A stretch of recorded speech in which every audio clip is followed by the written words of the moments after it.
नमस्कार दोस्तों, स्वागत है आपका अपना यूट्यूब चैनल टुडे एग्जाम पर। दोस्तों आज है आपका 12 जनवरी 2023 और आज आपका एसएससी जीडी का एग्जाम था। फर्स्ट शिफ्ट का एग्जाम समाप्त हो गया है। फर्स्ट शिफ्ट के एग्जाम में मैथ के सेक्शन से जो भी प्रश्न पूछे गए विथ ओरिजिनल डाटा लेकर आ गया हूं।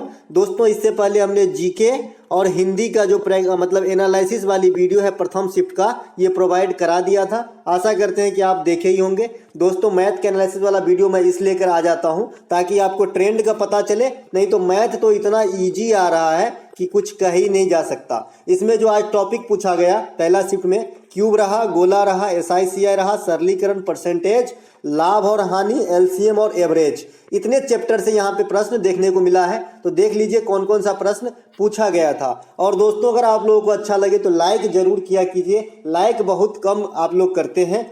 यहाँ पे एक प्रश्न पूछा गया कि दो आदमी मिलकर किसी काम को 33 दिनों में करता है, 15 दिनों तक दोनों साथ में काम किया तथा जो शेष काम बचा उसको दूसरा आदमी 30 दिनों में किया, तो वही दूसरा आदमी पूरा काम को कितने दिन में करेगा। आइए इसे गणितीय फॉर्म, गणितीय रूप दे देता हूं। देखिए ये कह रहा है कि दो आदमी है, मान लीजिए ए और बी दो आदमी है, ए और बी दो आदमी है और ये दोनों मिलकर जो है 33 दिनों में कोई काम पूरा करता है। दूसरा इंफॉर्मेशन हमारा कहता है कि दोनों मिलकर जो है 15 दिनों तक जो है साथ में काम किया और जो शेष काम बचा इसके बाद वो 30 दिन में पूरा किया है। कौन? बी। इतना हमारे पास इंफॉर्मेशन है। इसके साथ हम कई तरीके से जो है इस सवाल को सॉल्व कर सकते हैं। एक तो हमारा सीधा सीधा तरीका है कि आप जो है ऐसे कर लीजिए भाई 33 दिन में पूरा काम दोनों मिलके, तो 15 दिन में कितना काम हुआ रहेगा? 15/33। ये कहाँ से आया है भाई? एक दिन में दोनों मिलके काम करेगा तो समय का उल्टा काम होता है, तो 1/33 काम होगा। चूंकि 15 दिन साथ में किया है तो 15/33। अब यहीं से मैं शेष काम निकाल रहा हूं, तो शेष काम हो जाएगा एक में से 15/33 घटेगा तो 18/33 जो है शेष काम हो जाएगा। और यही शेष काम करने में जो है बी को कितना दिन लगा है? तो बी को लगा है आपका 30 दिन लगा है यही शेष काम करने में। 36 का 18, 6 पचे के 30, 3 11 33, 11 पचे के 55, यानी बी जो है आपका 55 डे में काम करेगा जी। तो बी जब 55 डे में करेगा, दूसरा का अगर पूछा होगा कि दूसरा आदमी, तो 55 दिन हमारा आंसर होता है। अगर जो पहला आदमी का पूछ दे, मान लो इसी में पूछ सकता है, तो पहला आदमी कैसे निकालेंगे? तो दो आदमी का जब हो तब कैसे निकालते हैं? A गुने बी बट्टा ए प्लस बी बराबर जितना दिन में दोनों मिलके काम करता है, तो 33 है ना। तो एक का हमारा निकल गया है 55, तो 55 गुने, मान लीजिए हमें ए का पता नहीं, तो 55 गुने ए और नीचे में हो जाएगा 55 प्लस ए बराबर के 33, 11 तिया के 33, 11 पचे के 55। इधर आप गुना कीजिए तो इधर 5 है, 5 में से 3 जाएगा तो 2 है, और 2 का वैल्यू हो जाएगा 55 गुने 3, 165, 150 15, 165। तो ए का वैल्यू क्या हो जाएगा? 165/2 है ना। ये करेगा आपका इतना दिन में, यानी 82.5 दिन में करेगा ए और 55 दिन में करेगा बी। तभी जो है दोनों मिलके 33 दिन में कर सकता है वो काम। ठीक है, आई होप आपको समझ में आया होगा। कुछ नहीं किए जी, दोनों मिलके बोल रहा था कि 33 दिनों में ए प्लस बी मिलके, जो 15 दिन ए प्लस बी मिलके काम किया है, हमने काम घटा दिया है, शेष काम निकाल लिया। 15/33 को घटा दिया है एक में से, ठीक है, हमारा 18/33 निकला। यही शेष काम बी कर रहा था 30 दिनों में, इसको हमने काट खुट के निकाला तो बी का हो जाएगा हमारा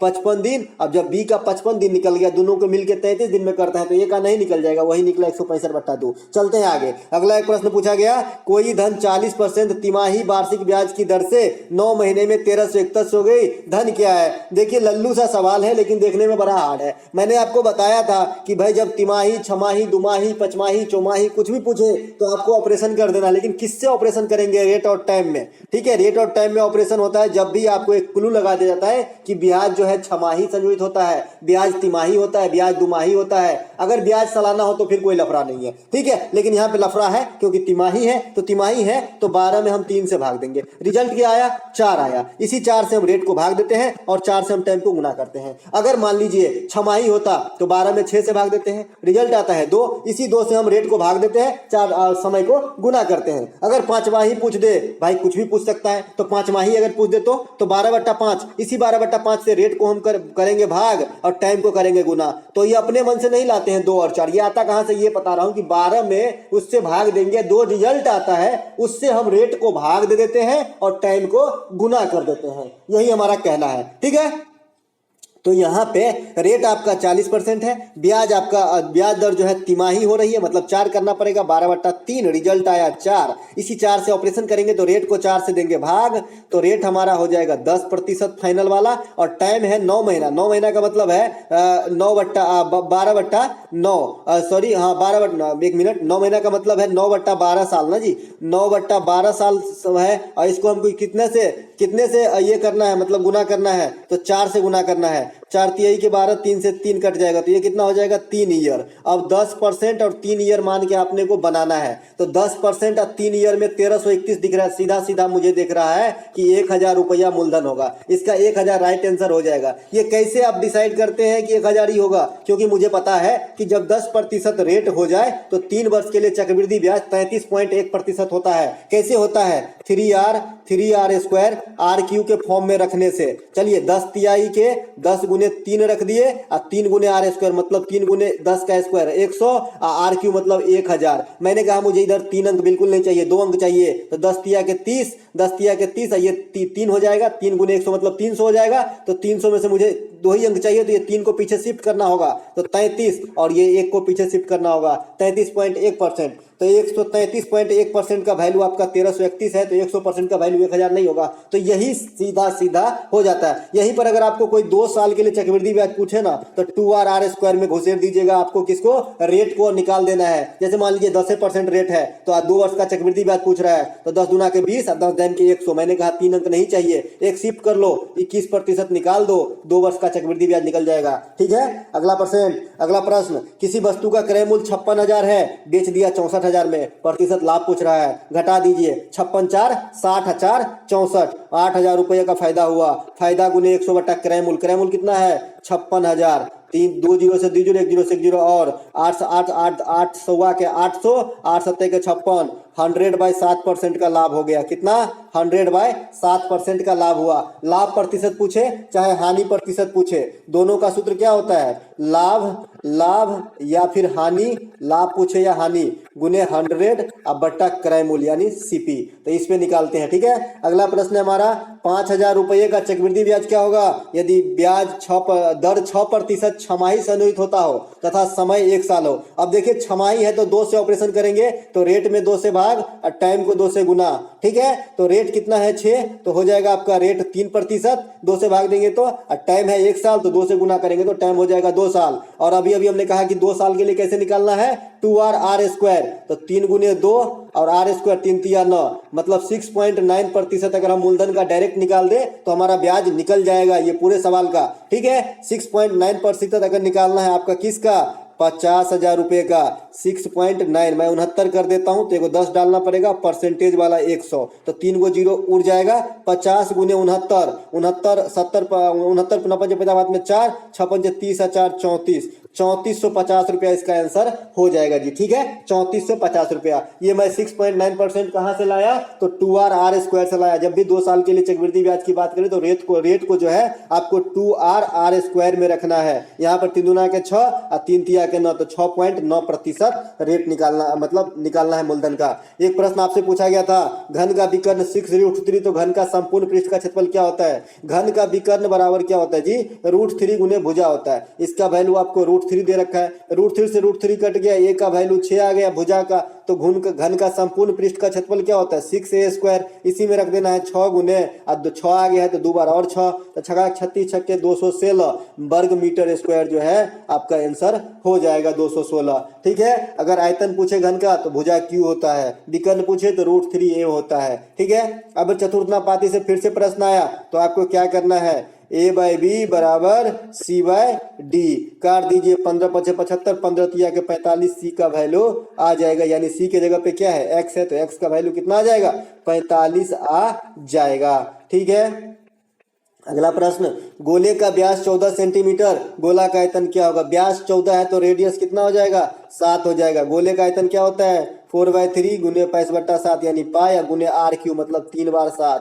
ठीक है, एगो 7 से एगो 7 तो चला गया, 7 सत्ते 49, 49 दूनी की 9 दूना 18, 98, 98 गुने 22/3 हो जाएगा आपका आंसर। कितना हो जाएगा 98 गुने 22/3 हो जाएगा। चलिए गुना कर देते हैं 98 गुने 22 को। ठीक है, 98 दुना के 98 दुना का कितना 16 7 में 1 और 9 18 19 196, दहाई से गुना कर रहे हैं तो एगो 0, 98 दुना के 196। ठीक है, 196 तो 6 6 9 6 15 के 5 हाथ में 1, 9 1 10 1 11 के हाथ में 1, ये 2156 हो गया। 2156/3 इस क्वेश्चन का राइट आंसर है। ठीक है, 2156/3 जो है इस क्वेश्चन का राइट आंसर हो जाएगा। ठीक है, ध्यान रखेंगे। चलते हैं अगला प्रश्न की तरफ। अगला प्रश्न है, 3 धावक जिसकी चाल 5 किलोमीटर 10 किलोमीटर और 15 किलोमीटर की समान दूरी तय करता है, औसत स्पीड पूछ रहा है। तो इस प्रकार वाले प्रश्न में आप इन तीनों का एलसीएम ले लीजिए और इतना ही दूरी मानिए। तो हमारा मान लेते हैं इन तीनों का एलसीएम हमारा कितना हो जाएगा 30 हो जाएगा। तो 30 किलोमीटर की दूरी तय करने में पहला को लगेगा 6 घंटा, दूसरा को लगेगा 3 घंटा और तीसरा को लगेगा 2 घंटा, है ना। 30 किलोमीटर की तय करने में कितना लगेगा 6 3 9 2 11, है ना। तो टोटल टाइम लगेगा आपका 11 घंटा और तीनों अलग अलग 30-30 किलोमीटर दूरी तय किया ना, तो 30 गुने 3 है ना, तो आपका कितना 90/11 जो है इसका जो है आपका औसत निकल के आ जाएगा। क्या 90/11। ठीक है, समझ में आया। ये भाई जब भी आपका मतलब दूरी वाला आंकड़ा नहीं दिया गया रहे, धावक की बात करें उसमें औसत पूछे तो इन तीनों का एलसीएम ले, बेसिकली ये एलसीएम का सवाल है। ठीक है, तीनों का एलसीएम ले लेते हैं और उसमें चला के देखते हैं कि कितना कितना समय लगेगा। तो 5 किलोमीटर वाले को 6 घंटा लगेगा 30 किलोमीटर पार करने में, 10 किलोमीटर वाले को 3 घंटा लगेगा 30 किलोमीटर पार करने में, 15 किलोमीटर वाले को 2 घंटा लगेगा। ठीक है, इधर समय है ये, तो 6 3 9 और 2 11 घंटा में 30 किलोमीटर 90 किलोमीटर ना हो गया जी, तीनों पार्टिकुलर 30-30 चला होगा ना, क्योंकि सबका अलग अलग आप निकाले हैं। तो 90/11 हो जाएगा आपका औसत की 90 किलोमीटर की दूरी चली गई और 11 घंटा टाइम लगा। अगला प्रश्न, एक कार 60 किलोमीटर प्रति घंटा के चाल से 194 किलोमीटर जो ट्रेन चल रही है, दोनों समान दिशा में जा रही है। ट्रेन से कार की दूरी 943 मीटर पीछा है, तो दूसरे को कब मिलेगा एक दूसरे को। ठीक है, देखिए इनका इन्फॉर्मेशन मैंने बताया था, सापेक्षिक चाल जब समान दिशा में जाता है तो v1 - v2 और जब विपरीत दिशा में जाता है तो v1 + v2। मीटर प्रति सेकेंड में बदलने के लिए किलोमीटर को जो है 5/18 से गुना करना पड़ता है। बस इतनी सी इंफॉर्मेशन में आपका बन जाएगा। और सबसे जो रामबाण है, समय बराबर दूरी बट्टा चाल, समय बराबर दूरी बट्टा चाल। यहाँ पे मुझे समय निकालना है, दूरी कितना है 943 मीटर, 943 मीटर। और यहाँ पे सापेक्षिक चाल कितना हो जाएगा 194 में से 60 जाएगा तो 134 किलोमीटर और 5/18 से गुना करना पड़ेगा, तभी मीटर में बदल गया। मीटर से मीटर आपका उड़ गया और इसी को सॉल्व करेंगे तो आपका आंसर धड़ल्ले से निकल जाएगा। 943/1 गुने 18 ऊपर चला गया, 134 गुने 5। ठीक है, 4 3 7 1 8, 3 से तो नहीं कटेगा, दिख नहीं रहा है। ठीक है, तो यहाँ पे देख लीजिएगा ये कैसे कटता है, थोड़ा सा कोशिश कीजिएगा, मैं काटूंगा तो और जो है थोड़ा समय लग जाएगा।